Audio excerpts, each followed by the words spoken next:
We're just gonna hope everything is okay. Welcome, everybody. Hello. Welcome back to the Slice of Shonen podcast, episode number 41, where we are praying that YouTube decides to work with us today. Because if you were around last night, if you've been watching the Dragon Ball streams, god damn, we were getting cooked. But anyway, we'll reschedule that for another time. For now, we got some great fucking chapters to talk about this week. I am, of course, your host on the boat, Sailor, and I have my co-host with me today. Let me look in the Discord chat. Let me go in order. We have the Silver, the man who is figuring out how to put Gintama episodes in your children's candy for Halloween. We have Cookin' Taco, who's figuring out how to break into another country. We have the me. Hey, how's it going? Currently praying for success. Good internet connection for this podcast. And of course, the Zenith Annie manga, who of course made this wonderful thumbnail and literally just dropped a wonderful Makima video, which you can go check out. As always, link is in the description for his channel. It was very good. It was very good. Go check it out. Go support the guy. All that good stuff. No, damn. Damn. Real quick, I want to mention, because I literally just remembered, I didn't credit the artist who drew Yor in the last thumbnail, the one here. I'll put it on screen now. This bit of artwork here is very well done. I'm going to be linking it in chat right now. And of course, I'll be linking it down in the description. So if you're listening to this after the fact, you can go check it out and be like, damn, this artwork is really fucking cool. And I'm happy Sailor decided to credit it, because artwork deserves credit. Shit is fucking hard. I can't draw to save my life. So I'm always thankful whenever I see some fly ass artwork. So I just linked it in there 3 times for everybody. You can't miss it. Like I said, I will link it down in the description below once this is all wrapped up. And yeah, that is all the announcements I've got for this week. Is there anything you guys would like to talk about before we get started? No, I think we're just ready to dive in. True, Head empty only manga. That's pretty true. All right, so I guess we have to start out with the big return this week. It's only fitting. Hunter x Hunter chapter 391. How did we feel about this one? This is the most curious I've ever been about a chapter opinion from you guys, because I'm gonna be real, I hardly remember anything. What a surprise banger of a chapter. That's what it was for me, because it's like here's the thing. I wasn't as thrilled with it. Like, I mean, because, we were still dealing with all this stuff with the mafia and all that, these other characters that I frankly don't care much about. Well, yeah, because they got introduced like 1 or 2 chapters ago. I was about to say, I'm not really familiar with them too much.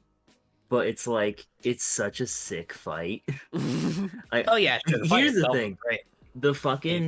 The dude with the animal powers, it's like that nigga has the JoJo ability. I ain't gonna lie. No, it's straight up golden experience, but like 100%. Well, it's so cool because it like all the things like keep their function, and he can morph them like the way he uses it is very different, and that's just really cool. I don't know, it's just a sick fight, like with the handcuffs and all that. I like it quite a lot.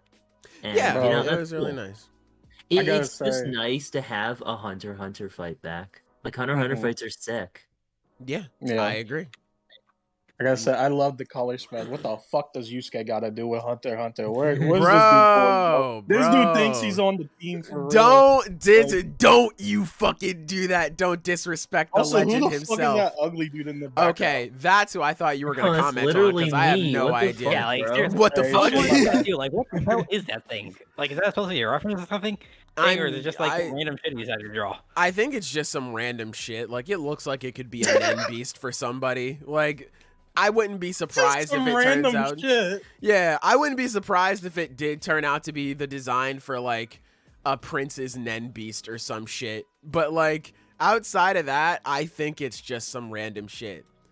Yusuke slander? Yeah, listen, Lex, they're fucking going crazy. Yusuke is him for real. I like Yusuke as much as the next, clown. But it is what it is. What the fuck? I like Yusuke. Hey, hold up now. Show is mid. Yo, I mean, he's no Hiei. Damn, bro. Yeah, you're right. He's better than Hiei. I mean, that's facts, yeah. Type shit. Bro, you telling me Togashi was just like, fuck it, I'm gonna draw the most nonsensical fucking color spread for his return? I mean, he writes Hunter x Hunter. What? That's true. I like the art on it though. I like that you can tell it's clearly colored by like marker or like something. Like it doesn't look digital at all. Nah, it has a really unique look to it. For sure. But I really like this chapter. I thought this chapter was pretty fucking good. My story, with Hunter x Hunter is, watched the anime a couple years ago, loved it. I was like, oh, the manga continues. Let me read this. And then I was like, okay, manga, Hunter x Hunter, yeah. And then you naturally get to hiatus hell. Yeah. And we haven't had a chapter in 2 years. So when it was coming back, I was excited. I believe my exact response in the Discord server, like when someone posted, like, "Oh, hey, Hunter x Hunter's coming back," I think my first thing I said was like, "Shit, now we have to read Hunter x Hunter again." Yeah. I think that was the app's response. Like, yeah. I was considering rereading the whole thing, and then after way. a while, I was like, "Fuck it," and then you guys came in clutch with that one recap video. Oh yeah. Shouts out to that guy. I don't fucking. Let me look at his name. Yeah, I was about to say we can look it up in the Discord, but yeah, I watched that too. It was a good one. I still might go back and reread, but it probably won't be for later because I still felt a little lost during this chapter. It was so weird because I read this chapter before you sent that video, Taco. I was like, who are these niggas, bro? I didn't even attempt. This hiatus is going crazy. Zenith sent the fucking chapter like when it came out, and I read the first page and I was like, oh, I just don't know what's happening. Like I just straight up. I was like, whoa, yeah, this is weird. Shout out to Real Life Ryan, the ultimate Hunter x Hunter Succession War recap. I will link that in chat as well. That dude came in clutch because none of us. I was not trying to read all this fucking art. I would not have been able to get through this chapter. Very good video. Yes, it's a very good video. It's a compilation of some videos he was talking about before. Yes, like Taco was saying, if you want a good recap, for sure, go check that one out. Or you could reread the arc yourself. Like I said, I might still do that later on. But hey, we may not have to do that. More comprehensive. Listen, like again, especially when explaining like some of the net abilities, like the fourth prince's ability, like that actually, like the way he explained it, actually made it make sense. Like I mean, compared to what we got like when it was first introduced in the chapter. I mean, listen, it's a very simple concept. We could just have Zenith explain the whole thing. Zenith he recently read it. His ability right now. He recently read it. While he's using Zetsu, he's able, while he's using Zetsu, he's able to see the 10 seconds into the future as it's happening in real time. And when that happens, when that future happens, the other people a part of it are basically forced into this sort of predetermined script of what would happen if he didn't know what the future was, but he isn't bound to that script and can do whatever the hell he wants in that time frame. So it's just a better King Crimson. It's literally, in my opinion, I think it's a better King's Crimson because it's like it actively pretty much does the same thing, but I think it makes much more sense just for sure. The way it works. Oh, it does make sense, and so that's a very good explanation as well. I'm just saying, it's like the way Togashi explained it in the chapter. Oh yeah, here's the thing. Togashi it was so confusing. He does it is so weird because he has the whole thing happen and he demonstrates how it works, and then says, all right, time to gaslight you into thinking you're stupid. This is how it works. What? Yeah, that's the craziest part, because literally when I remember reading that bit, and I was like, oh, okay, I get it. And then he was like, no, let me explain it to you. And I was like, nigga, I'm more confused than I was at the start now. How'd you do that? Like I went from understanding it to now I'm like, like, I don't know. Because the explanation you're questioning your own existence. And it's like, it just... The explanation he gives, if I recall correctly, with the graph is like the fourth prince is like, so I can see 10 seconds into the future of this world, but in my own world, I can move around while also watching the old world. And then people in the old world have to watch the old world while I can move in the real world. And it's like, bro, just fucking don't explain it that way. Yeah, that's don't that's do the that worst way to shit. explain it. Like, The man drew us a graph. Graphs are supposed to make things easier. Right, It does not make things easier. Made things okay, but that I'm much more difficult. very curious. Zenith, what's your opinion on this arc? As someone... Okay, so Zenith like is here's the just thing. caught up. He I read just everything. read the arc because when the anime ended, when I caught up on the anime, and I was like, oh wow, that was good. Yeah, there's more. There's a manga, and I saw how much there was, and I remember bringing up that first page of the chapter that comes out right after, and I was like, damn. I think I'll read this later. Yeah. That was like 2 years ago.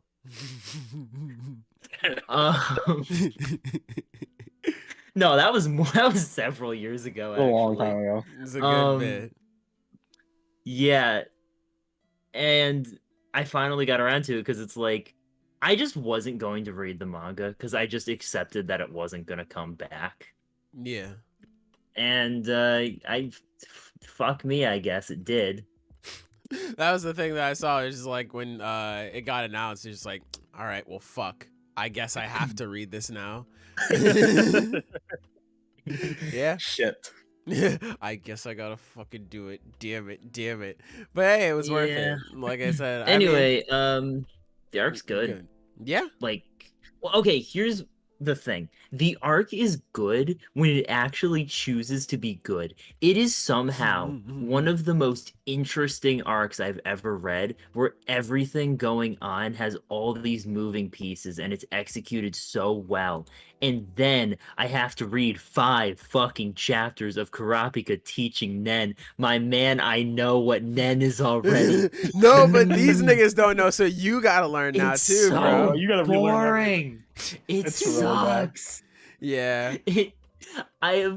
Oh my god, it's like it's definitely an interesting arc when you take into perspective all the moving pieces. And essentially, I feel like right now, the best way to describe the current state of the arc is basically this giant powder keg. Because like you got the stuff with Kurapika, the spider, Earth Hisoka, the princes, especially the 4th prince who currently has Kurapika's clan's eyes. It's like basically eventually all these things are eventually going to come together, and there's going to be a massive shitstorm coming from it. So I'm just waiting for that to happen right now. Silver, I incredible. noticed that you keep saying that he's the 4th prince. Why don't you say his name for me real quick? You and I both know I can't pronounce it. So let's just skip that. Neither can I. I think it's pronounced- Saridnik. I think Saridnik. Saridnik. I could be completely Saridnik? wrong. Actually, yeah, that makes sense. Saridnik or sense. Saridnich? But I think it's Saridnik. I think Saridnik. I think it's supposed to be. Saridnik. Hold up, I'm gonna look it Sounds up again cool. real fast. It don't matter what the fuck his name is. I'm calling him the 4th prince.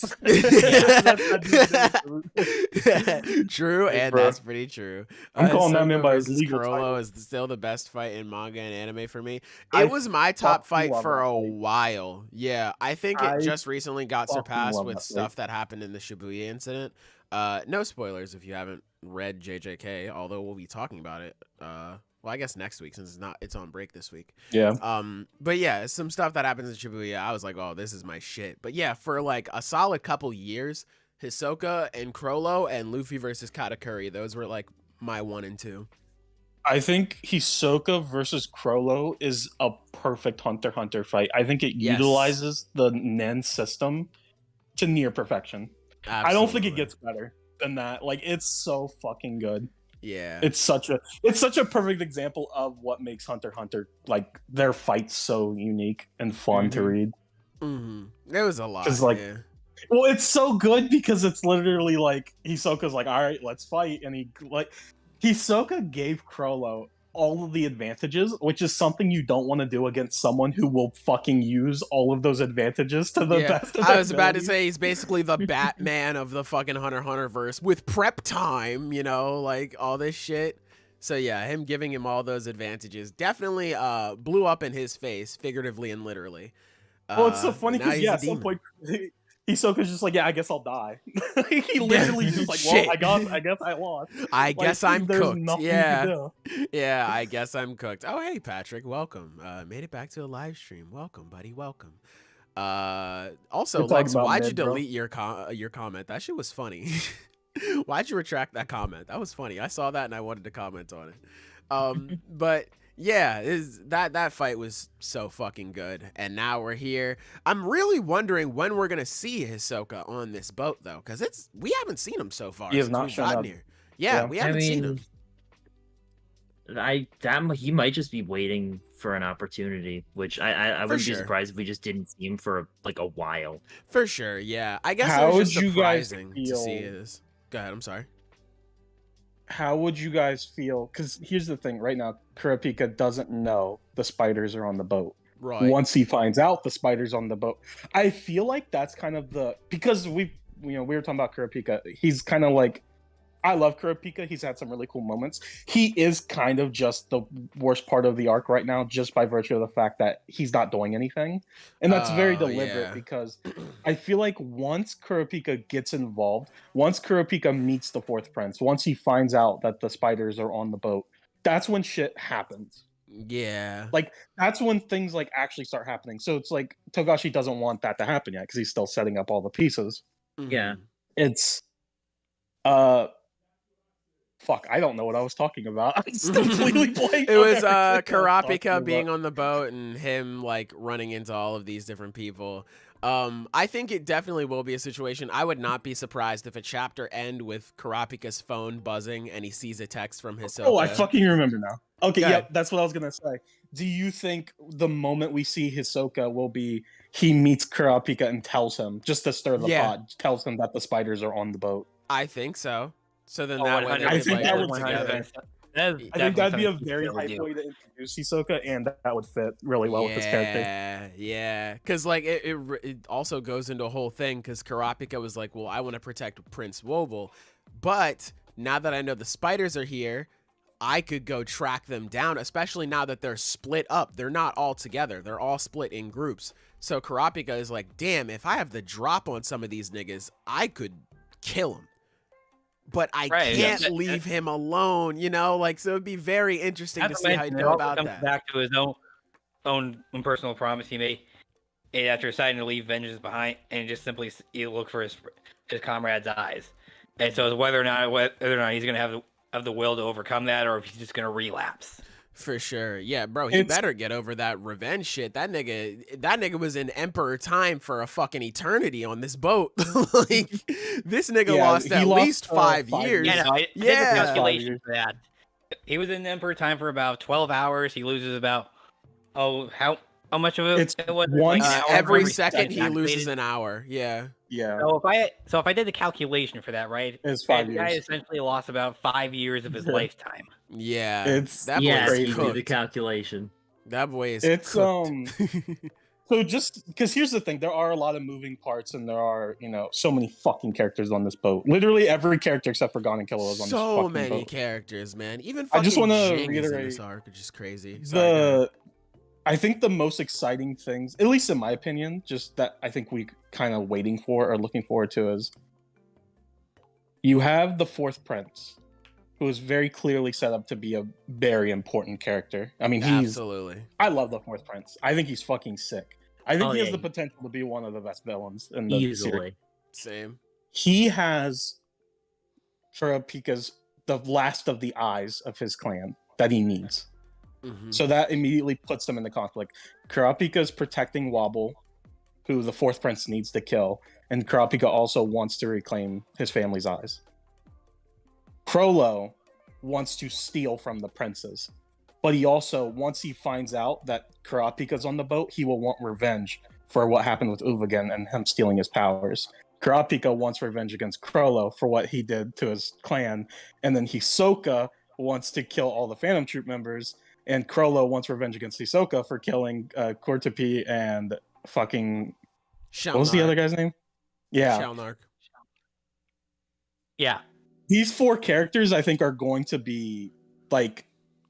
Because, like I said, there's a lot of characters, there's a lot of moving parts, but I think those four are the ones to watch out for, because I think those four are the ones that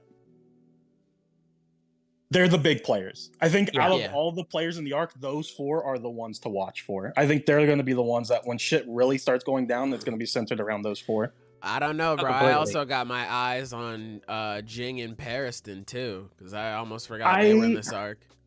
I think those 2 and beyond are kind of going to sit out. I think they're going to play a role in the Dark Like feel when like we actually get there, that makes sense. Yeah. That makes I would agree. I think with they're that. kind of chilling. They're kind of outside. They don't really have anything to do with like the succession war and all that stuff. Right. Wait, hold up a second though. What about my boy Leorio?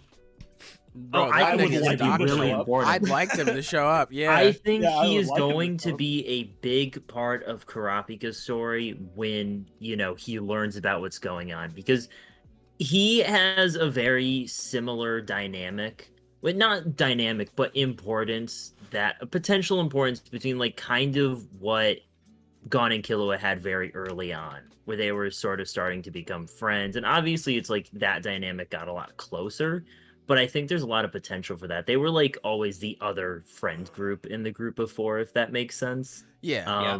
Yeah.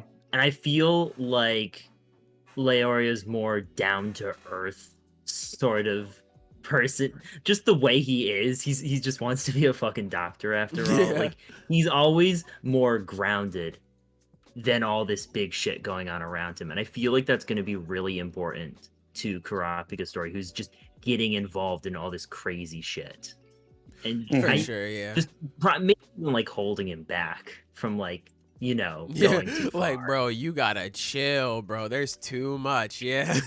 There is Yeah, too much, bro. You gotta So- settle it down. I can agree with that. I can definitely see that happening. To kind of just talk about the chapter itself, to kind of recap Sailor very quickly. I do not want to talk about this arc forever. It's, what's happening right now is I cannot pronounce the name, but the Heliel, yeah. The Hale. I think it's the Hale. Hale, yeah. I think It's the the Hale. mafia I've been family. saying it. It's the mafia family that had a connection to the 4th prince, Saradnik. It's Yeah. Morena, the leader of that mafia family, She's so is cool. the illegitimate daughter of the current king. So she is related. She is a half sister to the princess. But because she was illegitimate, she didn't become a prince. So her plan is essentially to cause as much chaos as possible. So she has her 20 followers that her inability is when she kisses them, it basically like they get put in like a game where whenever they kill a person, they get a single point. They go up 1 level. If they kill someone with an inability, it goes up 10 levels. And if they kill a prince, it goes up, I believe, 50 levels. And as their level goes up, their aura gets stronger. And when they get to 20, they unlock an inability. And it's like, I believe they can like also do like a new game plus where they can like go back and keep getting stronger once they get to 100. That's sick. So her plan was she has her 20 followers. They're committing crimes on the boat. They're just going around straight up murdering people. They're just killing anyone and everyone. And she's also going to war with the other mafia families. Yeah. So the mafia family, again, I'm not going to try to pronounce these names. The mafia family on the 4th deck, the family that's tied with the 3rd prince, their plan is he sent his underboss, who is this guy with the golden experience and ability, and the other 2 people that we see in the chapter, I don't know their names.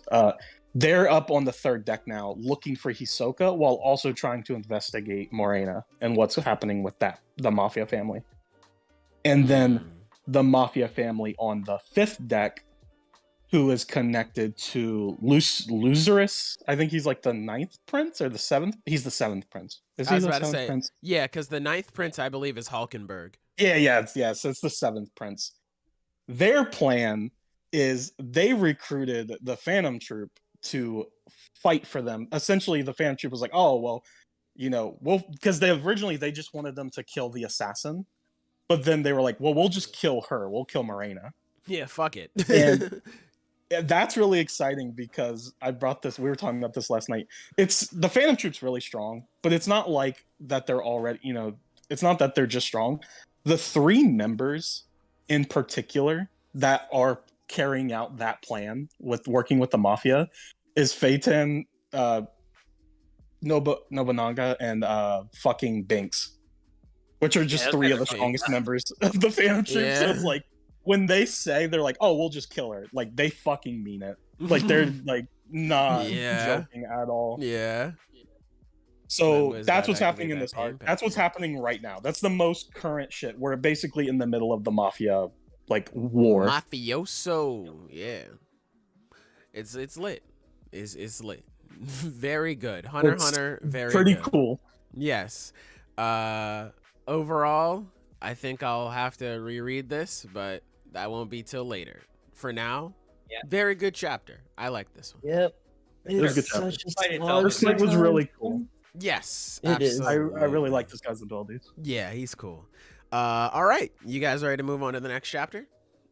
Yeah. Yeah. All right, let's move on to One Piece chapter 1064. Fellas, how you feeling about this one? Again, it was also a it's pretty good sick. chapter. Definitely crammed.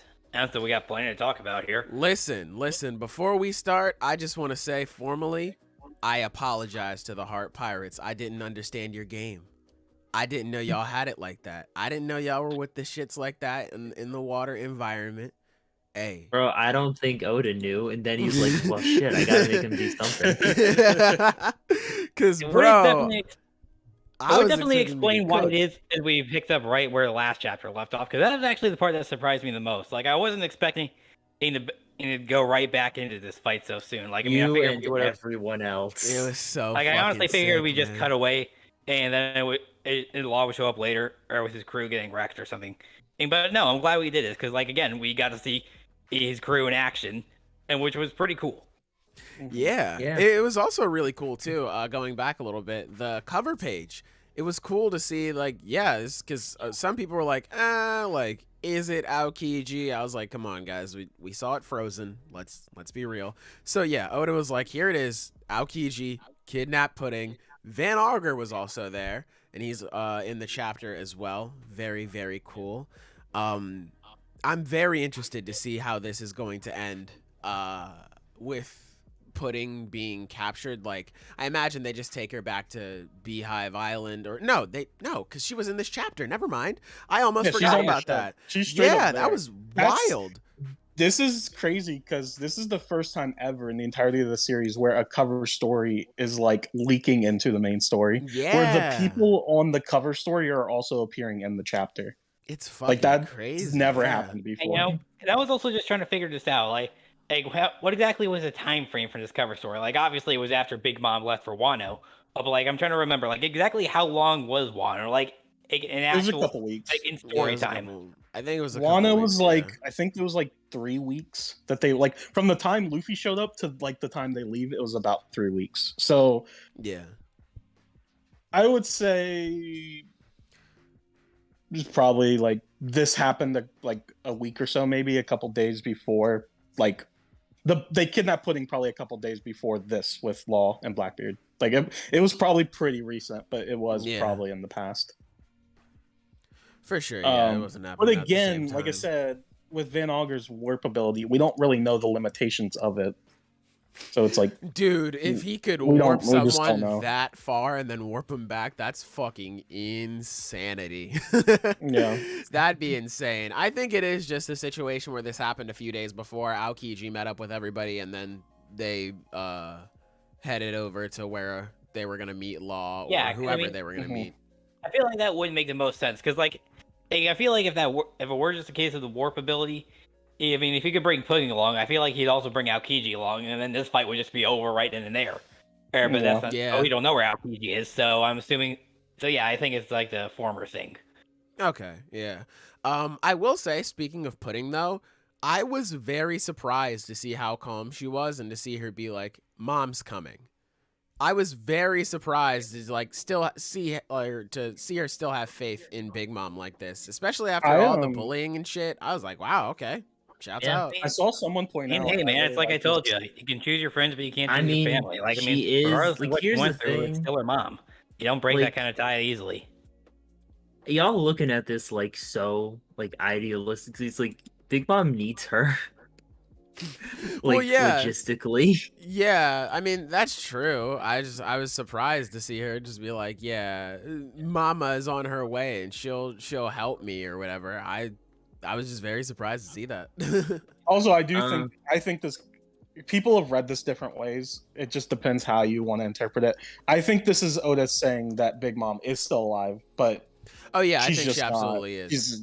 she's just out of the story. I don't know when she'll come back or what she'll do if she does come back, but I do think that's what he's hinting at. What I like about the pudding scene is I've seen people point this out, and I agree, is she's showing off her third eye. I was gonna appears bring Yeah, that yeah, up. I was That's just about to so mention that. Like, wholesome. That was she the definitely looks first a thing lot I more noticed. confident now. I think that's the result of Sanji. I think Sanji Absolutely. calling her No, beautiful and absolutely. validating her. I think now No doubt she's about so that. much more confident with her third eye.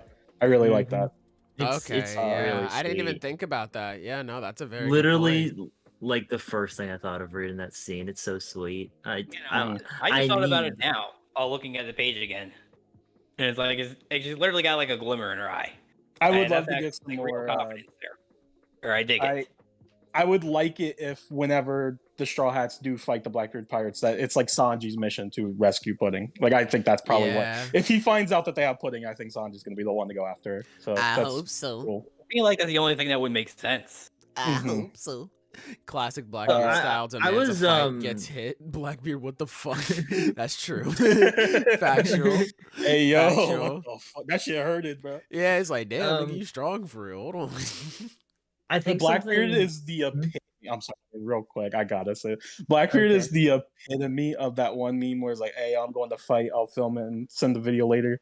And he's like, "I ain't sending that shit. Bro. I got my ass. I beat." got Like, my that's the ass epitome beat, bro. of Blackbeard. Literally the definition of fuck around and find out. That's Blackbeard. Like, he's like, oh, It's- you look like a bit. Oh, damn. Oh, God, Jesus. It's so funny because Whitebeard literally tells him flat out, he's like, "Your weakness, your downfall is going to be because you're overconfident. Yeah. Like that's your problem." And Blackbeard consistently makes the same mistake where he goes into a situation being overconfident and gets his fucking head kicked in. But it's Yeah. still crazy because he's still strong. Like he tanked the shock while. That shit had Big Mom crying for mercy. Big Mom was like, "Oh no, please don't hit me with that." Yeah. Like Big Mom's one of the bro. most like tankiest, like most powerful characters in the series. And not only that, Blackbeard takes double the damage from everything because of the Yeah. Yami Yami no Mi. Yeah. And he gets right back up. I'm gonna Yeah. guess that's just like the Will of D. Because I mean, it actually is very He's he's tough. funny to see. Because like the way the story's setting it up, he is going to be at least one of the final bosses. And like in every other story, you always see the final boss as like this unattainable, godlike figure, and yet here we got this guy. Hey, well, fucking around and finding out. Yeah. Like, he's mean- literally getting his shit kicked around on the block like every single time Amy shows up, and he still gets it right back up and kicks him right back. It's actually Yeah. pretty fun. Yeah. And it's actually Well- it's why I love Blackbeard, honestly. What were you gonna say, Zenith? Oh, I was just I brought this up before, not on the podcast, but it's interesting that we're getting consistently Blackbeard and his crew like taking people, like kidnapping pre-established characters, and the pattern is first it's Kobe, right? And that's like a character that's really important to Luffy, and now it's Pudding, and that's a character very important to Sanji. And I'm Sanji. wondering if we're gonna get more like that, him taking more people that are important to different It's crew members of possible. the Straw Hats, because then that gives a really personal motivation for the crew to take them on beyond just the thematic parallels and shit. I guess. Yeah, I mean, for sure. I feel like that would be a lot more difficult to pull off. I feel like the easier, more rational explanation in that case would be that he's only kidnapping these specific people, to attain his own goal. I Or mean, yeah, rather, he it's is. later I'm not fight the Straw saying Hats. it's So again, because of that. I- I'm not saying I think that. it's possible. Like, I actually think that's legit because it's always been personal between Luffy and Blackbeard. Yeah. Blackbeard, more than Big Mom, more than Kaido, Blackbeard is the Yonko that Luffy fucking hates. Blackbeard is one of the like few people that Luffy genuinely hates from the bottom of his heart. Luffy does not fucking like Blackbeard.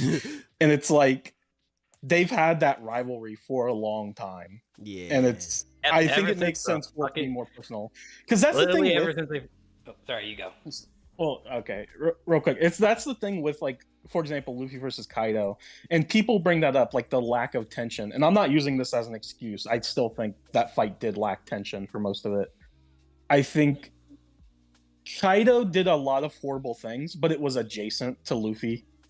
Like, it was Luffy's friends, and that pisses Luffy off because they're, they're hurting his friends and shit, and that will always make Luffy go all out. It's like But the one Blackbeard meme is directly responsible for killing his brother. Yeah, just straight up handed him over. Here, hold this. Like, Luffy has some serious beef with Blackbeard. So this fight has always been extremely personal. So I like the idea of the Blackbeard pirates making it more personal. I think that just fits with what's already been established. Yeah. Law's gonna get kidnapped and go full Tsundere when the Straw Hats save him. I mean, Fem Law he's gonna get transformed back into him, and it's gonna be a whole thing, bro. Don't worry. It's the future I can see. That's the thing, right? Usually when Luffy and the Straw Hats fight people, it's always, that's the formula.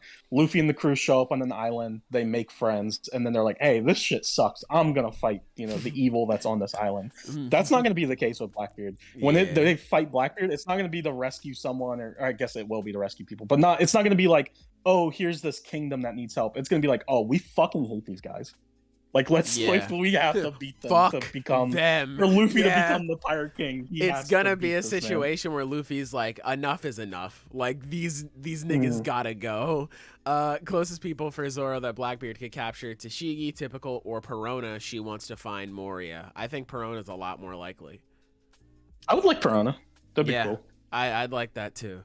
Nah, he just kidnaps Mihawk. You want your 1v1? You gotta go through me. That would be you want your 1v1? You gotta go through me. Mihawk would have to be on suicide watch after that one. Oh my god, bro! Holy shit! Oh my god, I couldn't imagine Zoro Twitter after that, bro. Yeah, he had to save the world's strongest swordsman. He's so much better. Fraud Hawk, are you serious? Nah, bro, it ain't even Blackbeard. It's Shiryu that does it, so he has to fight. No. I mean, actually, that could be interesting in its own right. Like, okay, like Silver, no. Like, okay, now Zoro's saving Mihawk. All right. Like, maybe it's not like, one to die on. Hold on, let him like, land. what if it were like the case where Mihawk defeated by Shiryu, and then he becomes the world's strongest swordsman? Yeah, and I would laugh at Mihawk. Here's the thing, so that legitimately was a theory for a long time. Yeah, I was about to say that was a theory for a bit. So the theory, like, from years ago was Shiryu would get the diamond fruit from Diamond Jozo, and he would be uncuttable. And as we saw during Marineford, Mihawk couldn't cut Diamond Jozo. Yeah. And Shiryu would basically cheat and defeat Mihawk, and then Zoro would have to defeat Shiryu and cut Diamond. Wasn't that something he said he was gonna do in Alabasta too, or like Gasbones is like, what's next, Diamond or something? In Alabasta, when he cut Mr. One, like, before he falls down, he says, "What are you gonna do next? Cut Diamond?" And Zoro says that would be a waste. So, like, that was a very strong theory people thought would happen, but that's just not what happened. Like, Shiryu just did not get the diamond fruit, so it's like, I don't see him beating Mihawk or anything. I mean, hey, bro, it's never too late. We can swap that out for you right now, bro. Yeah, but Shiryu's gonna have to go. Maybe he even get multiple devil fruits. Like, I mean, Blackbeard can do it. I don't think so, because it was more so hyped up like, yo, Blackbeard is special. Like, the reason he's able to take all these fruits, like, this nigga is literally built different. Yeah. So I feel like it would be a bit weird. We don't know what that reason is, so I mean, I wouldn't discount it as a possibility either. I mean, like, yes, it could happen, but I feel like it would be very weird with everything that's been going on to build up Blackbeard for his crew to suddenly be just as crazy as him. I think it would kind of undermine Blackbeard as pretty much one of, if not the final villain of the series, if his right-hand man could just do the same thing he can do. Yeah. I gotta say, though, I just fucking love Blackbeard. God, he's so fucking entertaining. I love his design, too. He just looks ridiculous, where he's got the fucking... I really like Blackbeard because, like, when you first see him, like, when you first see Blackbeard at the beginning of the series, he doesn't even have the beard yet. It's, like, kind of stubble. And then he's, like, he's broke. Like he literally has no, he doesn't have anything. But now that he's like become a Yonko, he's got like the full captain coat and the fucking feathered mink and like he's got like fucking everything. He's got his dude. beard parted in He's got threes. his beard He's got the he's fucked got, like, up polka dot pants. Finger. He's got constant he thinks hose he's around him. Yeah, bro, he thinks he's him. I mean, he really is him. He's a Yonko for real. Also, I love this is I just personally think the unofficials for One Piece are always better. But in the unofficial, when he uses the Trimmer Crush, when he uses the Quake Fruit, he says something like, "Take this, you scallywags," or something like that. It's like really funny. Ye scallywags. Really enough, he really has become the most pirate-like pirate in One Piece. Yeah, bro, he's sick. I also like the bit in the unofficials where it was just very hypocritical of Blackbeard, where Van Auger warps to him and he's like, "Yo, should we run?" He's like, "No, we finish what we start." Nigga, we just saw you run away. Like, why are you lying? Every single time someone stronger pops up, Blackbeard runs. Or even someone who could give him like a remote problem. Like Rayleigh's not stronger than Blackbeard, but he was still like, yeah, and then just left. So it's just like, no, we finish what we start. Why the fuck are you lying? But I think that, yeah, that was taken out of the officials, which made me a little sad. Yeah. But hey, that's okay. This fight is fucking love sick. Panel. Yeah, I love the panel of Law clashing with Blackbeard with the Gurgurnami, and he has the K-room. Like because it's really sick because this is an instance where we have two top tiers fighting and they're not using hockey. Like they're clashing with their devil fruits. That's so something we just haven't seen. Like I think that's really cool because these are two characters who rely very heavily on their devil fruits. Like, and I don't know, it's just a really cool fight. I think it's also really interesting that the way the fight ends or where it cuts off is when Blackbeard uses the Yami Yami. That's what I was gonna say. I was like, how is that gonna work with Law's room? Because like, sure, Law could probably teleport away. Yeah, I don't know. Law I was about to say he might be able to teleport away, or if you get up close to him, he has Gamma Knife too. So like, I don't know, because like Blackbeard, sure, he could like grab him, but Gamma Knife has the extendo range in this scenario. I don't know, like I think know how that clashes. Doing much better than people gave him. Like people genuinely thought he was gonna get like no diff, and it's which is crazy. Law is strong. Like, I think really it's time to see some fucking sick hockey from him. I think that's what's coming. Like, I made the same argument last time there was a One Piece chapter. I'm not going to go through it all again, but like, it's time. It's time for a lot of like step up. Because like, here's the thing: he's always. I remember I saw like a while back. It was a Mr. Morge video. It was just basically him. It's like, yeah, Law is a great support. He fucking sucks on his own, and. Yeah, it's time for the man to step up. Bro, listen. That's all. I'm just saying his hockey was strong enough to fucking turn him back into himself. He turned him back into a man. So his hockey is pretty strong. He became a man again. Yeah. He said, "Get these fucking titties off of me. I'm ready to go." So I think his hockey is pretty strong, to be honest. I think he's already displayed a great deal of hockey in that one. I do think here's the thing. I genuinely thought this entire fight would get off screen, and I was wrong. Yeah, like, absolutely. We actually did get some stuff, which is really cool. I do think now, though, I think we're gonna cut away, and when we cut back, it'll just be the end of the fight. I don't think we're gonna get like. I hope not. Anything man. more? I really hope not. I think it's gonna be an Ace situation where, with the Ace versus Blackbeard fight, we got the beginning of the fight, and then we cut to the end. I think it's gonna be just like that. Like we'll probably see their final clash, which will be cool, but I do think we're not going to get like a full fight. Yeah. Damn. It's a shame because like Law has to lose.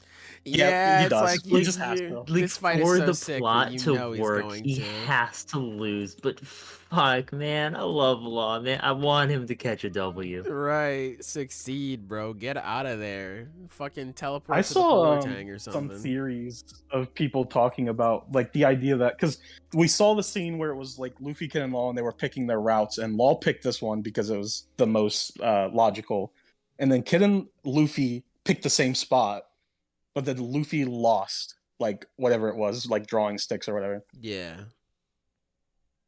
People were like, what if Kid on his island, we cut to him and he runs into Shanks? Oh. And we get Kid versus Shanks, where it's like, obviously both Kid and Law would both lose those fights. And it would make sense because Shanks even says, like, let's go after the One Piece. What if he has a similar plan to Blackbeard where he's going to take Kid's poneglyphs? And also, it's like, that would be cool because Luffy lost.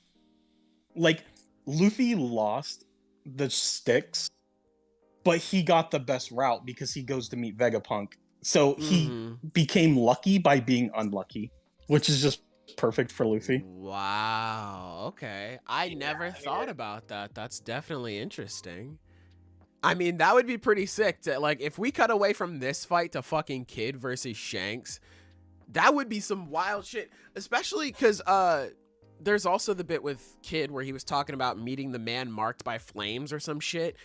Yeah. Does Shanks know him? Like, are they looking And for the also, same Kid and guy? Shanks have beef because Shanks cut off his arm, and Yeah. Kid formed his alliance to take down Shanks originally.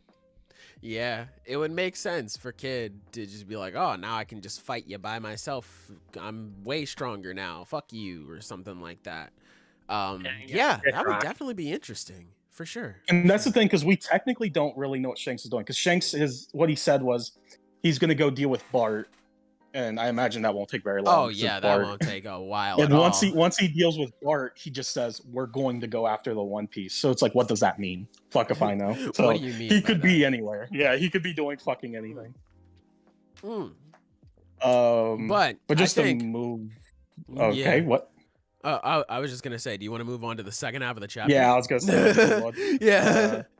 Let's talk about that. It was kind of crazy to see, like, especially after the drawings that Oda had, like Luffy all old. I think this is him in a future that was like, he went wrong and he like gave up on his dream. I think this is the exact design of him at age 70. So it's kind of weird to see Oda use that. Like, goddamn, my man's a Yonko now. You couldn't give him like the successful one. Come on, Oda, he looks like Garp in the successful timeline. He just looks like Garp. Yeah, you couldn't have gave him some of that. Cause come on. Hello, by the way, I see you in chat. Luffy, look what they did to my boy Chopper. Like he looks like he's about to drop dead any second now. Bro, listen, Chopper doesn't look as bad, you know. Yeah, Luffy looked like fucking death. Luffy, hey, yo, Jinbei looking good though. That dude, he looks just like he did in the SBS as a kid. Yeah, I was about to say Jinbei looks nice and young. That's cool. But yeah, they end up getting away from the Kuma tyrant, I guess. Yeah, pacifista. Yeah. I do like that Luffy is talking to Bonnie where he's like, hey, you know that was just a clone, right? Like, I gotta be able to fight them. You can't be getting in the way. Yeah, like, you gotta let me and I like that one line from Chopper, too, where he was not only saying, like, dude, you gotta be, like, more sympathetic, but he was also saying, like, we're sorry. We have a pretty bad history with pacifistas. Yeah. I was like, yeah, that's true. True, and that's pretty fucking true. Chopper can't get much higher. That's also true. Bonnie found a lightsaber. Yeah, I hope she uses that shit. That's cool.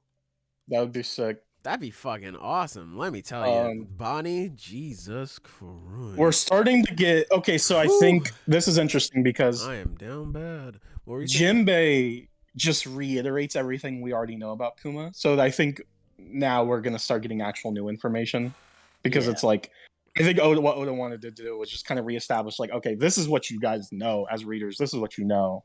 Now we're going to... Because Bonnie even says, like, that's not really true. Like, he wasn't a tyrant and all of that, so... He's also from a group of special people. I don't know what the fuck? Change that. Yeah, okay. Yeah. Definitely the most interesting part here. Or, like, I mean... And let's see, is there any race in this story that hasn't been mentioned yet?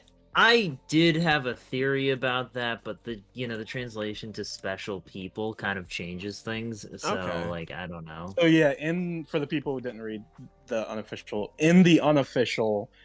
Bonnie says, my father is from a special race or like a different race. I forget what the official I think it was just race. a special race. A special race. But in the official, she says special people. Which I think it's the same thing. Could honestly. be just. It could be the exact same thing, or it could be different. That's kind of the problem with that translation. Okay. It's like I don't really know. Yeah. So just to say, if I remember correctly, when we were at Whole Cake Island, it was explained to us that Big Mom had accumulated every race on the planet except for 3, and now we know 2 of them. We knew one was the Giants, one were the Lunarians. Like I said, my memory, if I remember correctly, I don't think we ever learned who the 3rd final race was. I don't think so. So it could be whatever race Kuma is. That might be the 3rd and final race that Big Mom never. It's hard to tell because it's collected. like Kuma is just built strange, but he's also a One Piece character. So like, yeah, he doesn't look any weirder. Like he doesn't look like a Fishman or a Lunarian. Where it's like they're very clearly different. The Lunari. He just looks like have a that big unique design, like that unique part of the design. Like Giants, obviously big niggas. Lunarians, they have the white hair, the black wings. There's not like I was saying the other week. He just straight up looks like a big and buffer cobra. Like he looks just like a regular person. So like, yeah, I mean, we're really talking special race. What about that guy, the Gecko Moria? Like, you gonna tell me that guy was just a human? Bro, he's just an onion. Leave him alone. Let him chill, bro. Let him breathe. But yeah, I'm definitely interested to see what exactly is gonna go on with that. But hey, now we get cut away over to Vegapunk, and they're all getting much higher. One Piece memes commence. They're flying up into the sky, and they get changed into these ugly ass fits. I ain't gonna lie. Damn. I ain't gonna lie, bro. I mean, the boots not doing it, but I kind of like most. Okay, of these, so honestly. listen, they take the boots off. We're rocking. They gotta take these boots off. Really not digging the Usopp jumpsuit, but bro. whatever. I'm not digging the Sanji shit. Literally, just take the boots off, and your fit is good. Bro, Sanji literally didn't even change fits, bro. That's just some shit he would normally wear. That dude's got a fucking like Hawaiian literally, shirt on. like take off the fucking Mega Man boots, and you're good. Like the rest of that fit is clean. Like Robin's it's fine. Nami's really? I like Robin's. I like Robin's too, though, for my own reasons, of course. I mean, Robin's, Hey, I think I'll like it the more I look at it, but like, it just looks goofy to me. I'm not gonna lie. Well, yeah, they are goofy. They're supposed to be like exaggerated, futuristic. I can't Frankie's see too much got a of straight up Frankie. antenna, like on his fucking Yeah. Man's looking like a wind-up toy. Yeah, right. Really? Man's looking like fucking Cyclops from X-Men. I respect it. Oh, one thing I do want to bring up, and I thought this was interesting, is not last week, but like it might have been last chapter, or a couple chapters ago, we get the whole thing where one of the Vegapunks has these gloves that can interact with light, right? And we're like, oh, that's probably gonna come into play with fucking Kizaru, thank you, because he has the light fruit. Like, okay, sick. What's really interesting is then we have this chapter, and one of the pieces of technology that Vegapunk has is literal anti-gravity. So it's like we are consistently getting technology that counters admirals. Oh, yeah. Yeah, you're right, actually. I like the idea that fits with the big twist at the end of the chapter. Yeah. That if Vegapunk has been secretly a member of the Revolutionary Army, he probably has been researching techniques and ways to counter the Admiral's devil fruits. Like the light and anti-gravity.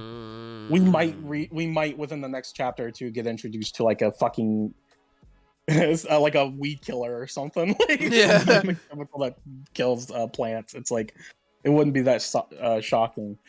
But actually, that is the big moment at the end of the chapter where we get confirmation that Vegapunk is secretly a member of the Revolutionary Army. The theory is true. God, this has been one of the while. longest standing fucking theories. This has been a theory since the beginning of the time skip back in 2012. It has been a full decade since this theory was first created. God, Because the theory goes back to the whole Kuma, like, because Kuma like lost his memories and everything, but Vegapunk after doing so implanted a mission in him to protect the Sunny until one member of the Straw Hat came back. And people are like, well, why would Vegapunk do that? Like, now we know. Why would he do that for Kuma? And it's like, at that time, that's when we learned that Kuma was secretly a member of the Revolutionary Army. Yeah. Or was it that time? It might have been later, but I think it was around that time. I could be bugging though. I don't think that's when we learned it, but I think like Robin had a reaction, like she knew that like Kuma was a member of the Revolutionary Army, but it's like that was like the early hint. But now it's just full blown confirmed. Yeah, Vegapunk is working with Dragon. Now this is really cool and interesting, but I do have one like fear. Is we just got introduced to the Seraphim. And I really love the Seraphim. I think they're a really cool concept. I think with all the build up and everything over literal hundreds of chapters of foreshadowing, building up to their introduction, it was really good. And they're really powerful. And I like that the world government have these powerful weapons. Now, if Vegapunk is working with the Revolutionary Army, it would make logical sense that he has put in some type of like countermeasure against the Seraphim and the pacifistas in general, and I would really kind of not like it if the Revolutionary Army can just bypass them. No, I feel like with it would make sense if that is the case, because like I said, it all works. I just wouldn't like it. You know I think for that, because we started out the arc with Vegapunk saying like, why can't I control like the will of other things? Yeah, I didn't think about that. Yeah, it'll be something similar like, hey, I got a counter plan for everything on this island except these niggas, because I don't know how to control the will yet. So I think actually they're fine. That. Yeah, that's a good point. I think they'll be okay. I guess we'll see, because the world government, they can control the Seraphim somehow, like at least a little bit. They do take orders. It might be something where maybe the old pacifistas, like the Kuma models from 2 years ago, the Revolutionary Army might take those over and use them in the final war, like as weapons. But I would prefer it if the Seraphim stay on the side of the world government for the final battle. I think I wouldn't like it. I think some of them will come over. I don't think all of them will, though. Like, I wouldn't be surprised if we got some Seraphim v Seraphim fights. I wouldn't be surprised. Yeah, that'd be interesting. I mean, we talked about before, like the idea that if the Seraphim, like they are not robots. They are living clones. They're just not. They're kind of like brainwashed or whatever. The idea that once they're defeated, maybe they can be like rehabilitated and treated like normal people, like normal humans. I think that could kind of be cool. Yeah. I'm looking forward to the Boa Seraphim loving Luffy just as much as the real Boa does. That'll be nice. Lex brought up that maybe it's only Shaka that's working with Dragon, which is possible. Oh yeah, you're right. It might only be him. Yeah, that's true. Also brought up that Usopp looks naked in his outfit. I agree. He does. Yo, the goat. That's my man. Usopp, hey bro, you got the best outfit. Out. Yeah, I mean, it's not a high bar with these ugly ass fits. Also, I brought this up, but I just love that Oda does give the Straw Hats new outfits every arc. Yeah, that is something I appreciate. Yeah, it's nice. It's a very even if I may not like it, I like it. I like that aspect of it. For sure. But hey, One Piece is gonna be on break, unfortunately, so we gotta wait. I will ask, before we transition into MHA, what do you think we'll start with next chapter? Do you think we pick up here, or do you think we cut back to Law and Blackbeard? What do you think we're doing? I think we'll stick with Luffy starting next chapter. I think so too. Like, I feel like that would make the most sense. We got the least amount of time with them this chapter, like compared to everything else. So, like, I don't know. I think that just makes the most sense. I think we're just sticking on Egghead for the entirety of next chapter. Now, if it's with the Sanji crew or Luffy, I don't know who it'll focus on, but I do think we're just going to stick on Egghead. Very fair. I think I have a similar way of thinking. If the kid theory's true, maybe, just maybe, That'd He be might some get killed. wild shit to cut to. Holy fuck. Oda would be in his fucking bag. I mean, he's already in his bag, but like, that'd be some wild shit to cut to. But hey, I guess we'll have to wait don't and get see. your hopes up too much. It'll probably Yeah, just be I'm gonna hold my breath. So- I'm not gonna hold my breath on it, but yeah, it'd be some wild shit. But anyway, is that everything Wait, you guys hold want to on, say hold before on. we transition? Oh, go ahead. I have a bit of a crack theory. Okay, That go ahead, spit. It's like it's one of those What's that things where if it's true, on the off chance, I want to get my shit out there, you know, Go ahead, just go in ahead, case. I want spit. that credit, Bro, right? spit your So- game, bro. The whole thing is like with Kuma being a part of a special people, it's hard to tell if it means like a group of people or you know, like a genuinely different race of people. Like it's hard to say, right? Mhm. Under the assumption she means a race of people, right? Under that assumption, I think there's a very high possibility of, how do I put it? So you know there's 3 types of sky people. There's the what are they again? Tyga? The Brickens. There's- The Lunarians, the So there's the Skypeans, the Oh, Sparkans, and the Yeah. Lunarians. yeah. Yep. And it's interesting because like they're all technically like sky people. Like they all have like the wings and shit, but it's like there is important variations. Like there's distinctions. And I think it's interesting because they are considered like distinct peoples. Like the Lunarians are considered a special race of people. Like they got experimented on and shit because of that. Mm-hmm. And I think that what Kuma might be is some kind of Fishman variant that is like special. And here's why, right? The first thing that it mentions is Vegapunk was enamored with his muscle and latent abilities. One of the first things we learn about like Fishmen is that they are just physically stronger than everyone else. Like that is, well, not the giants obviously, but like, you know, that is like their main feature that like Arlong brings up as a distinction. Mm-hmm. The second thing is when we find Bonnie in this chapter, I'm not in this chapter, in the previous chapters, she's found in water, and it's never indicated how long she was in there. So, Okay. I see, I okay. see. All right. Well, and she like was talking immediately after coming out. Like she coughed a little, but like she was fine. Okay. Bro, you're gonna find out next chapter that he's a fucking long arm, and you're gonna be like, "Damn, bro, are you for real?" long arm is crazy. What do you He's do? a Fucking fucking long fold arm, his arms and his Yeah, sleeves? bro, he's undercover. Come on, God, Very no, least, God, it could be a no. variation of man. giant. You know about the Yeah, that's latent possible. fucking physical prowess and abilities of the long Is that the awakening of long arm tribe members? They're just able to fold their shit back? But yeah, that's an interesting theory, Zenith. I definitely For sure, yeah. I'm curious to see because I do think they changed the translation. I do think it's gonna be a race. I don't think he's gonna Same. be like a fucking just special like person. Like what the fuck? Like what does What that mean? does that even A mean, very right? Yeah. important person. Yeah, if Zenith got that right, then you can come back to this podcast There and is, celebrate with us. If he didn't, then we'll never talk about it again. Leave Yeah, us we'll alone. never bring it up. There is a pretty big theory right now going around that people think Kuma might have been a former member of Mads with Judge and Vegapunk and Caesar and all of them. There's not a whole lot to the theory, but it's kind of interesting. But I guess we'll see. Yeah, we'll just have to wait and see. All right, we ready to transition into MHA?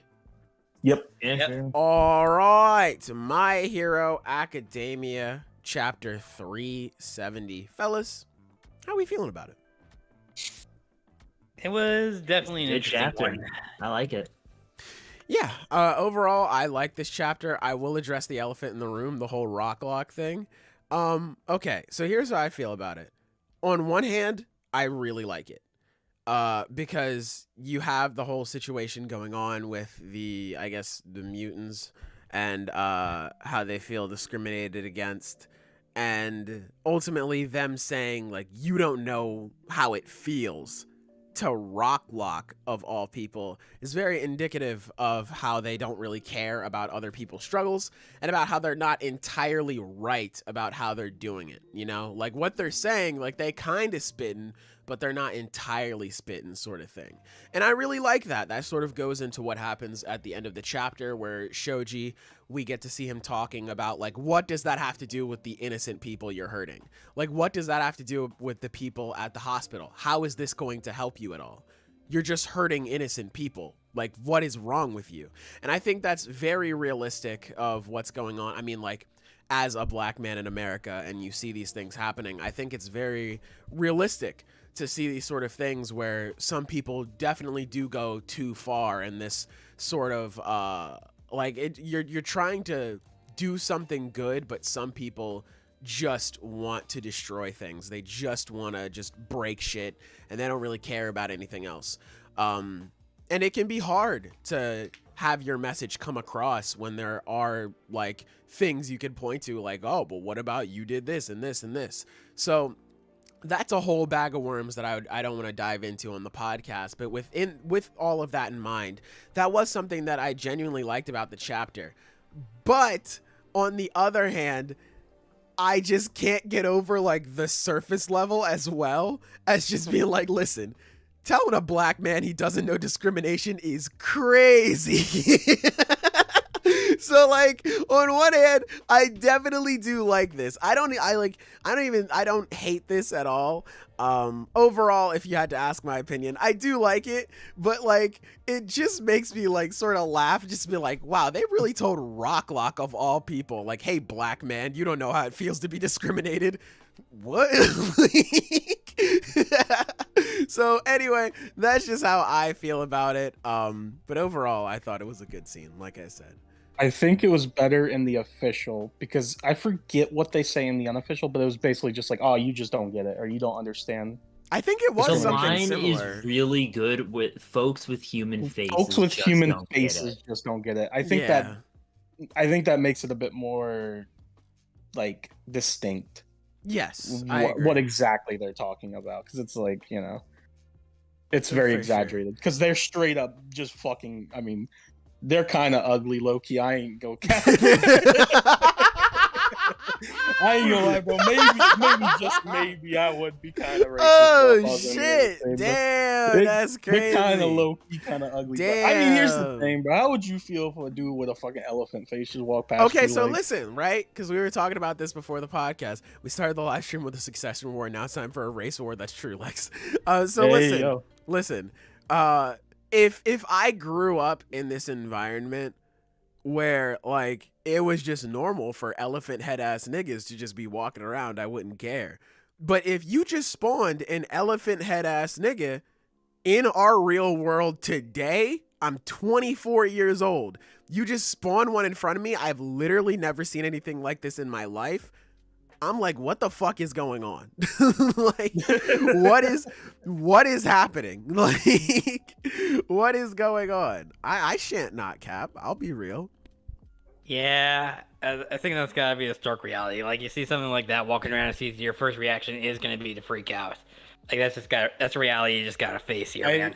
It's funny because we've had this exact conversation before about the Fishman in One Piece, where we were like, I don't know, bro. Fishman just showed up one day. I think I would probably be pretty on edge. Like, I probably wouldn't be super accepting of them at first because they're scary, bro. Like, of course, like you're gonna like befriend them later on when you see more of them, like, obviously, but that initial shock, like, I'm not gonna pretend like it's not gonna be there. The fuck, like, I'd definitely be scared.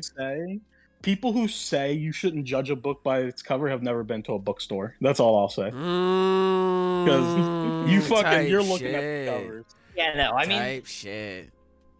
I mean, yeah, because that is reality here. Like, I mean, we judge based on looks. Looks, like, I mean, it's not the most important thing, but it's a massive factor. Like, we trust our eyes. That's just gonna be, like, that's what the first impression is always gonna be about. That's just something you can't escape. Yeah. And that's kind of what's going on with MHA. Yeah, just trying to escape. Yeah, it's that really thing. It's my my opinion on this is like, I think it's really good. I genuinely like it, and I think it's well done. I get it's pretty wild, the rock lock thing, but I think overall it is being handled very well. I think he's getting his point across. I feel like maybe this is just me. I feel like it's good. I feel like we should have gotten more of this. I agree. Yes. I think the sort of mutant quirk racism subplot in MHA it's interesting because it's always been there for a very long time in pretty subtle ways, but it's never had like a straight up arc about it. Like even little details, right? Where the only characters in like the upper heroes that have mutant quirks are literally like a bunny girl and the fucking guy with wings. Like no one's going to be discriminating against that. Bro, what about Wash? I ain't gonna lie, man. It's an actual washing machine. Bro, you're gonna discriminate against your washing machine, bro? Like, I know he's just a dude in a costume, but I like to imagine that he's a fucking washing machine. Is he dead ass just a nigga in a costume? No, I'm pretty sure he's a guy in a costume. I genuinely thought he was just a washing machine. I'm so serious. It's kind of like I think it's a 13. It's like a 13 situation where they wear the spacesuit, but they are just like a person on the the 13 thing, that's a lot. I mean, like, I'm used to niggas wearing astronaut suits. I'm not used to niggas like, all right, let me dress up as a washing machine. Bro, that is a manga accurate washing machine too. Like, it would have been different if he had some like strings around his torso or something, like, oh, a washing machine. No, that nigga legitimately looks like one. Like, that's a pretty good costume. Like, whoever came up with that shit, that's pretty good. You thought that man came out his mama's womb? Yes! Nigga, there's a nigga who looks like a fucking manga onomatopoeia, bro. Like, I don't fucking. He looks like a manga sound effect. Like, bro. I thought he came out the pussy as a washing machine. Bro, his mom was just walking around lugging a fucking cube on her. Well, back. no, listen. It's like she opens the washing machine door and oh look, child. I thought that's how it was. Bro, Wash wasn't born. That dude was built. Niggas, my parents went to IKEA and said, give me the best parts you got. Just constructed them. I respect it. But yeah, I just thought that nigga was born as a washing machine. That's just how it was. I kind of wish this whole Zenith discrimination aspect was better established. My point is, like, a lot of that stuff has been there. I think, like, the first really early example of this shit was, like, it was Gang Orca. He was introduced in the provisional license exam, and it was like he was voted #1 in looks most like a villain. Hero that looks most like a villain. That's interesting because it was treated like a gag, but like that's very fucked up when you think about it. The only thing that I can really remember in terms of this sort of thing was at the start of MVA with Spinner when they were going up against the that's what I remember. Yeah, that was the only bit that that really stood out to me. I totally forgot about that Gang Orca shit. Damn. Yeah, so it's like early on, and I think a part of it that's brought up in this chapter is like it's a lot less serious in the city, but it's a lot of shitty stuff that's happening out in like the more rural areas. Yeah. Which it's like, in a way, we as readers have been sheltered from the more serious issues. And it's like, definitely, you can say it's like, well, that's, he should have shown it more to us. And on some level, I agree with that. But at the same time, I think that's a really interesting way to handle it, is because what we've seen so far is just essentially casual racism. We didn't get to the pros yet. Yeah. No, I do agree with that. That is a very good way to handle it. I had a sort of similar stance with Class 1A and how their role in the story is, and things of that nature. So I think it is sort of a good idea to be like, hey, I didn't focus on this too much, and instead of trying to cram a whole bunch into like the final act, it's more so like, okay, well, let me lean on that a bit more. So like, yeah, I'm gonna focus on it, but let me lean on the fact that there hasn't been too much attention, and we'll have that be something that a character brings up and talks about when I'm putting the spotlight on it, and that could be a big plot point for that. So I definitely agree with that. That's very true. It's really interesting because I feel like you could do a full blown like analysis. Oh, on absolutely. Yeah. Not just the discrimination in MHA, but also its implementation by Horikoshi as the author. Because it's like, it is strange, right? Yeah, like it is kind of like, because like you said, it's always been there. Do it like this, yeah. Yeah, it's always been there, but it hasn't been the focus until right now, where it's blowing up. It's like it's the problem of like that's really happening. I thought this was interesting, and me and Zenith were talking about this, where it's like, it's interesting that he picked Shoji to be like the kind of protagonist of this aspect of the story of the discrimination against what are they called, the heteromorphs? It's heteromorphs, yeah. Because Shoji's a cool character. I think we all like Shoji, but he's not important. Like, he has not done anything like throughout most of the story. He's been a very background character. Yeah. So it's like to have him all of a sudden be this like really important character all of a sudden, like I think he's gonna play a really massive role in this heteromorph conflict. It's like, I don't know. I think like Xena said, it's interesting that he chose to do it this way, where it's like kind of in the background, and then it's like it's always been there, but now it is in the forefront. It's like I feel like if he planned on having Shoji play this role, I feel like he could have built it up a bit more. Yeah, I agree with that. I definitely specifically agree that for Shoji. Yeah, I agree. We could have had more build up on the heteromorphs in general. I definitely agree on that. I would have liked to have seen it a bit more, but I do. If this is how Horikoshi is handling it, I think this is the best way to go about it, at least at this stage in the game, because I'd much rather have this than have to sit with Shoji for like 20 chapters and like, let's talk about quirk racism, kids. Nigga, I just want to see Deku beat up Shigaraki, please, bro. So like, I prefer this a lot more, at least for what's going on right now. But I absolutely agree. I think it should have gotten more focus.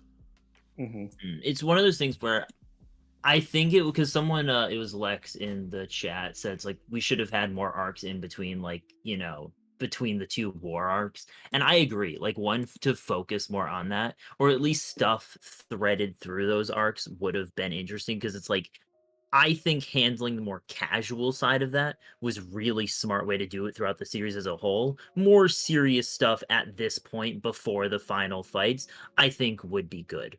Yeah, like it's because he, like you said, there are instances, there are things he sprinkled throughout. I think a good example is when Deku's on his fucking vigilante arc.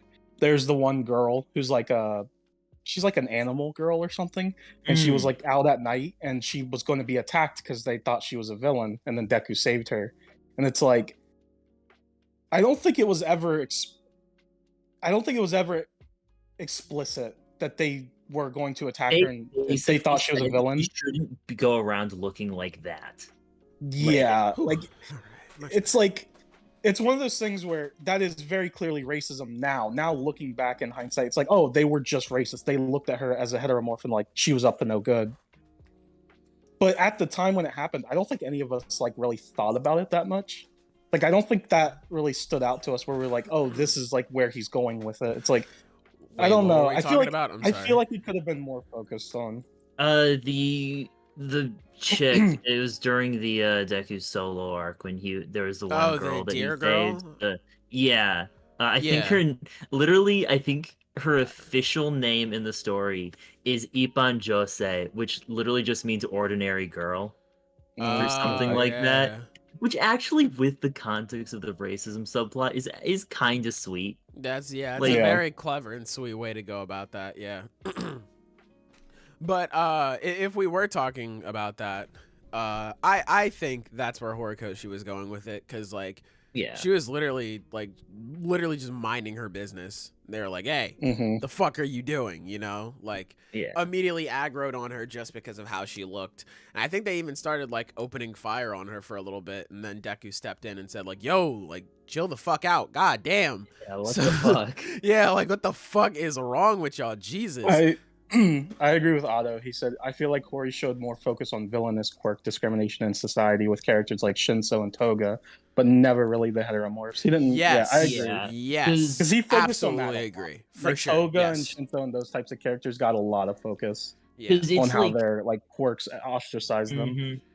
Because quirk discrimination is really diverse in the series. You have like characters like Toga, where it's like, you know, it seems very villainous and stuff. Then you have characters that just don't have useful quirks. It's a lot of it is also utility based of like who's stronger and stuff like that. But like the heteromorph discrimination is very unique from that because it's purely aesthetic. It's just how people look. And that's very unique to the series itself. Like that's not The fact that they most cut part out of it. the entire fucking spinner section of NBA tells you all you need to know Oh about my fucking god, don't Yeah. remind how much me. people care about Dude. this shit. I Don't love remind Spinner, me of the man. pain. Because like again, that's why we love the League of Villains, because of like God. they're a dysfunctional little family and what they represent, how they were all ostracized for different reasons and they came together. And Spinner is he's the token heteromorph. He's Yeah. he's Oh the god, put it token like that, fucking bro. But heteromorph you're right. character of- yeah, he is. That line fucking- is Yeah, right. yeah. of the League of Villains, and like he's been disrespected time and time again. Like he just doesn't get the limelight that he should be getting, I feel like. Damn. Yeah. They Because he raised over is a the good bones. character and he is interesting and he has a great struggle, especially through the entire thing where it's like he's not even necessarily like he's being praised as this fucking pillar of like, you know, he's there. There's the flag that says Spinner speaks for us. Yeah, and it's like Yeah. he doesn't even fucking He can barely form a cares. coherent thought. Yeah. Yeah, like Spinner cares obviously about Like, what the hell did they do to the my boy Spinner? discrimination that heteromorphs have suffered. He has personally suffered it, but he's not that. He's not fucking. You know what I mean? He's not like Yeah. some leader of this movement. Like that's just not him. He's not that guy. That's never been him. It's been yeah. pushed onto him. Yeah. Yeah, that's never been him, even without the whole mind control, not mind control, but like the whole, I guess, gym workout routine / fucked up mental state that All For One gave him. Because he's always just been a follower. That's just who Spinner has been through and through. And it was him sort of realizing, like, okay, I am a follower. I'm going to follow Shigaraki and see what he's got going on. So him being a leader has never really been a big thing for him. But now, especially, like you mentioned, Taco, like, this dude is so lost in the sauce. Like he's not really there. Like he's like, I can't even understand, which by the way, I love the text that they used for this. This is a really cool sequence. Where he was saying like, I don't even know what they're saying, but fuck it. I guess I'll just do what I was supposed to do. And that's just save Kurogiri. So I like that. Also, I don't know how I feel about him being turned into a mindless muscle drone for AFO. I think I think that'll be overall- resolved. Yeah, Yeah, I think because he'll it's gain like this clarity. isn't the end of his character, I presume. It's like Though we'll see where this goes. I think what I'm gonna leave off on, like, or my final thoughts, I guess, for this chapter is, I liked it. I thought it was really good, really well done, and interesting. My gripe being, I wish it was more focused on, but Yeah. that's not my final thoughts. I think it has the potential going forward to be a very like standout aspect of the series. Depending on how Horikoshi handles it with Shoji and Spinner going forward, I think this could end up being a highlight of this arc. I think it has immense potential because these are very relatable real life issues that he's tackling here, and it's like, I hope he doesn't fuck it up. I hope Yeah. so too. Yeah, I because really he's hope he been does not very fuck this well. He's done pretty well with the whole Todoroki subplot. Like that's one of the best parts of MHA, bar none for me. So, and obviously the things that have gone on in that arc involving Endeavor have been very real. So I'm hoping that with this, it'll be not similar because that has gotten a lot more build up, but at least similar in the sense of how respectfully he handles this sort of thing, because this could be hard. But he's done it before. But so I have faith in him. I got faith in my guy. I need Spinner to get teleported over to Shiggy, and then they shake hands, and then they're like, "We're free now." They make out and they have dick sex. We're free now, and then they make a bunch of video game references, and they fight against Deku and everyone else. And Bakugo, I don't know, that's gonna be Bakugo's fight. He's gonna fight Spinner. Oh man. Yeah. Bakugo's gonna get back up and he's gonna fight Spinner, bro. Just that wait. was my original theory. I don't think it's gonna happen. No, stand on that shit, bro. It's It gonna could, happen. right? I mean, like, Yeah, here's the thing. could legitimately happen, yeah. I know. Like, I am joking, but like, it could straight up happen if he frees Kurogiri and they go to UA. If Bakugo gets back up, he could just straight up fight Spinner. Yeah, I imagine so. I also like to imagine, speaking of Bakugo, before we move on, with Deku and Shiggy fighting, I just imagine Bakugo's body's getting blown around like a ping pong ball. And he's just like, please, I'm just trying to prefer surgery. I want to give a little report. Recently, or this past week, I've tried infiltrating the Deku Bakugo shippers. Oh no, what is wrong with you? Twitter. There are some people. Some interesting individuals. They're very interesting individuals. I went to them and I asked them some questions, and I was trying to like kind of understand their reasoning. I was very, very unconfrontational. Like, I was not trying to pick a fight with them. I was imagine just they were genuinely confrontational to you, though. No. That's no. good. They were very sweet. That's a first. Shouts out. It was interesting. It was a very good conversation. I would love. My next goal is I want to interview a Zoro fanboy from the One Piece community. But there are some truly interesting people on Twitter. So people, when you're on Twitter and you see a comment of someone that's just completely nonsensical, maybe take a second and think like, what is this guy going through? Like, what are these people thinking? Like, when they say this shit, bro. you might learn log something. Out. Yeah, I think I might just log out of Twitter for a bit, because like some people that I follow, or maybe I'll just unfollow some people. Some people that I follow will just get into shit that I don't care about on Twitter. I'm like, man, I don't care about if you think JJK is better than MHA or vice versa, or it's just like, oh, can Sakura beat everyone at MHA? I don't care, man. Like, good though. I love you, but respectfully, I don't care.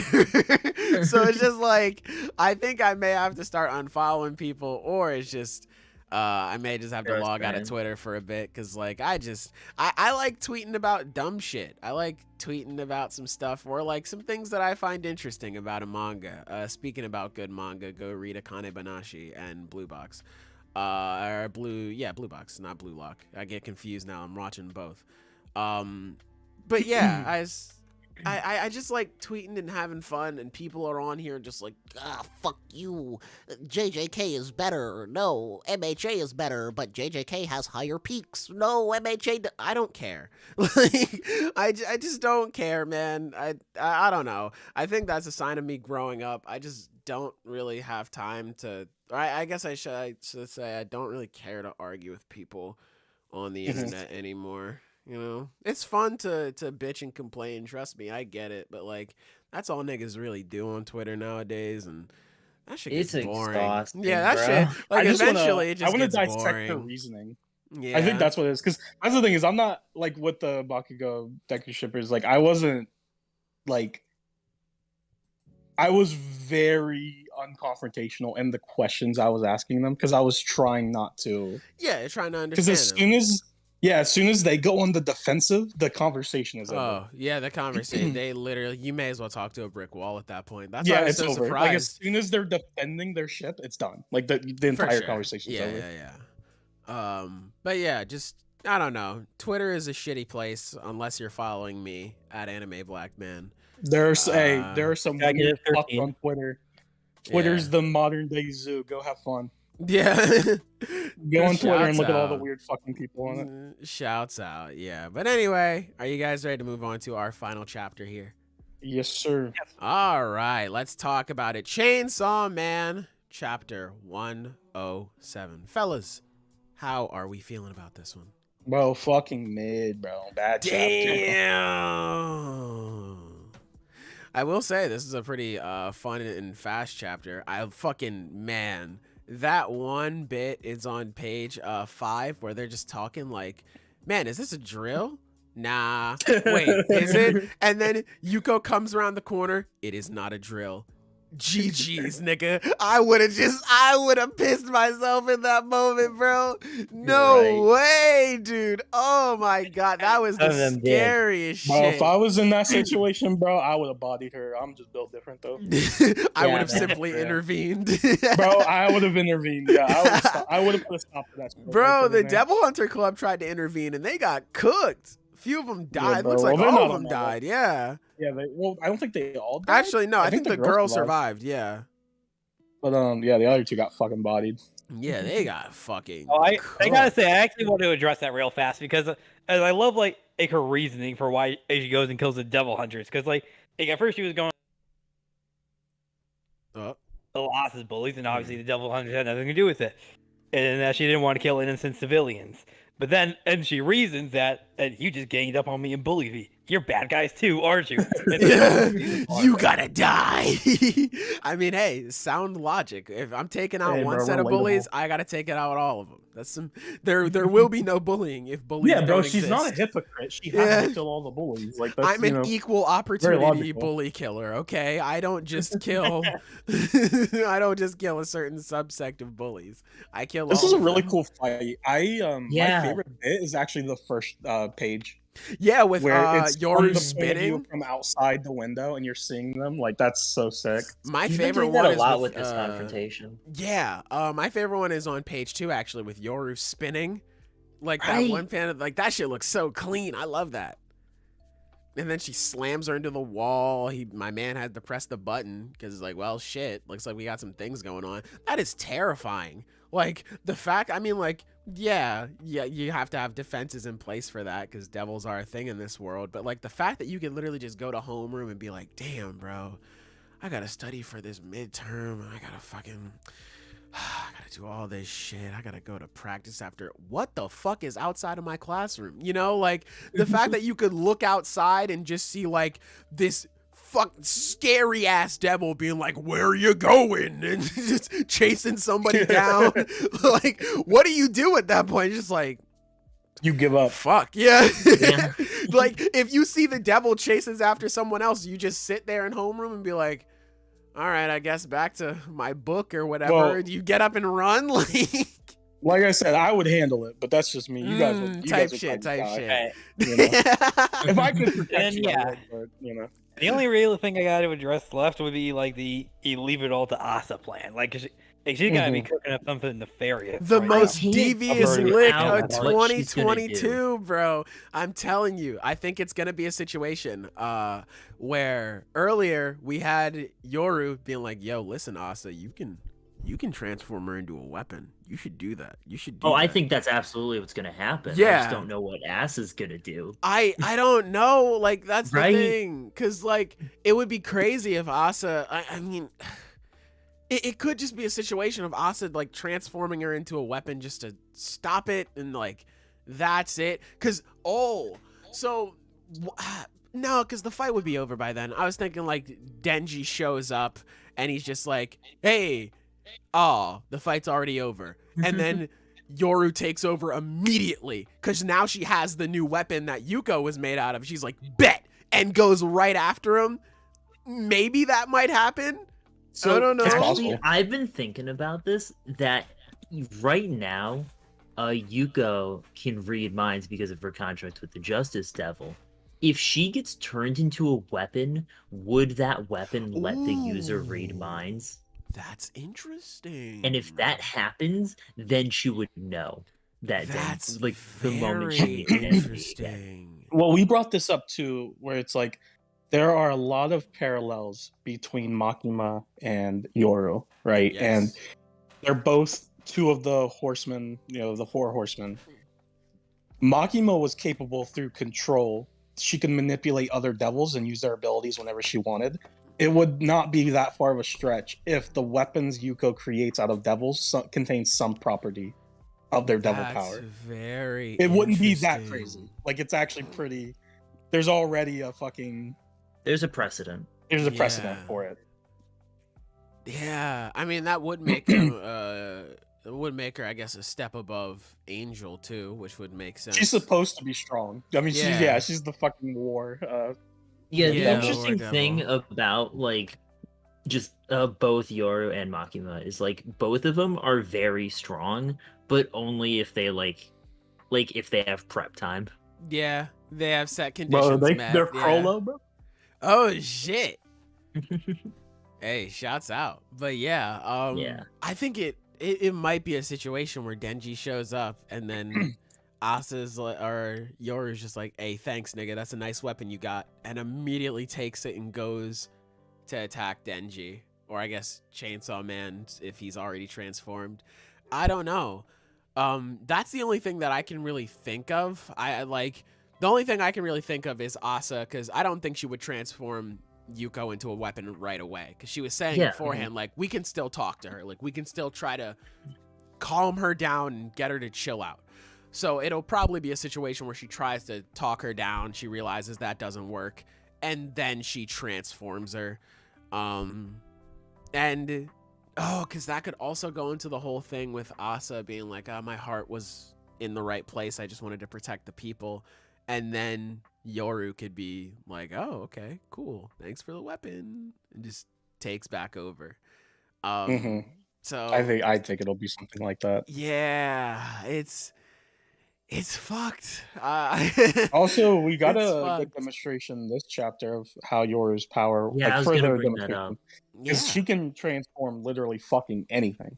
Like she trains the pencils into like the fucking tridents or Yeah. the spear or whatever. So it's like Rip to they're that weak girl who got weapons. impaled by it.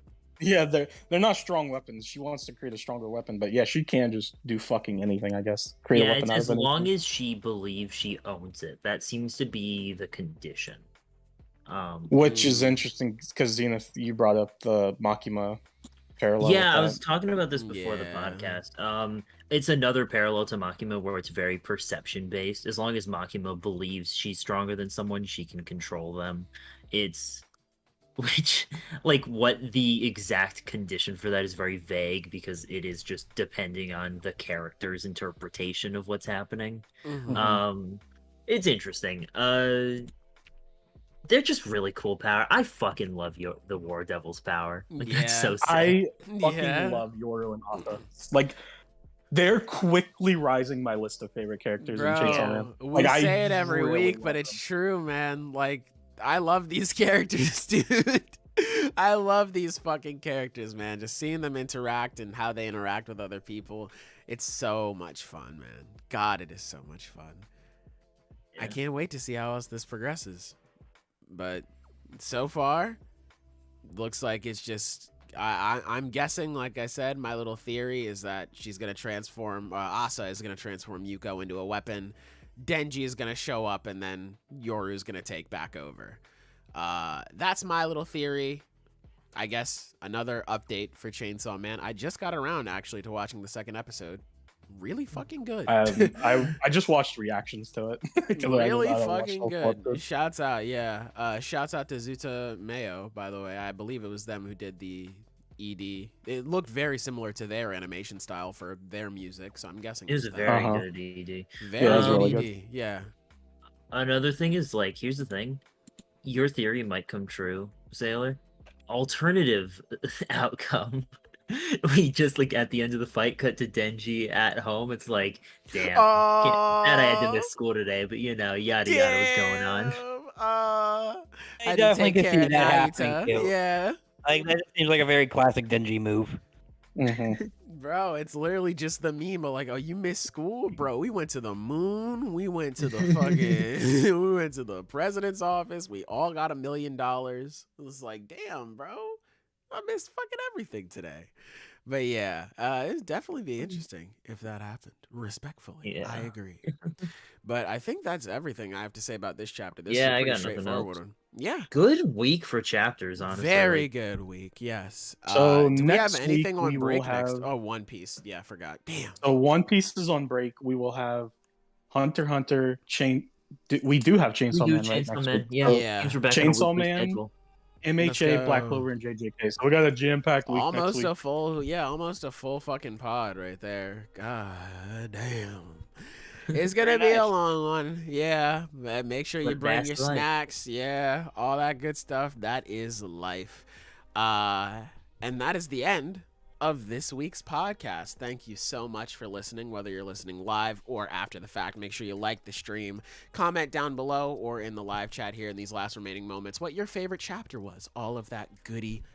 Make sure you go down below in the description, check out Zenith's channel, go support his latest video. Hey. Like I said, I'll be leaving the links to the artist who made the Yoru artwork last week down there as well, and I'll leave Real Life Ryan's video on the Hunter x Hunter Succession War down there as well, just so you can check that out and get caught up in case you're also a little bit lost.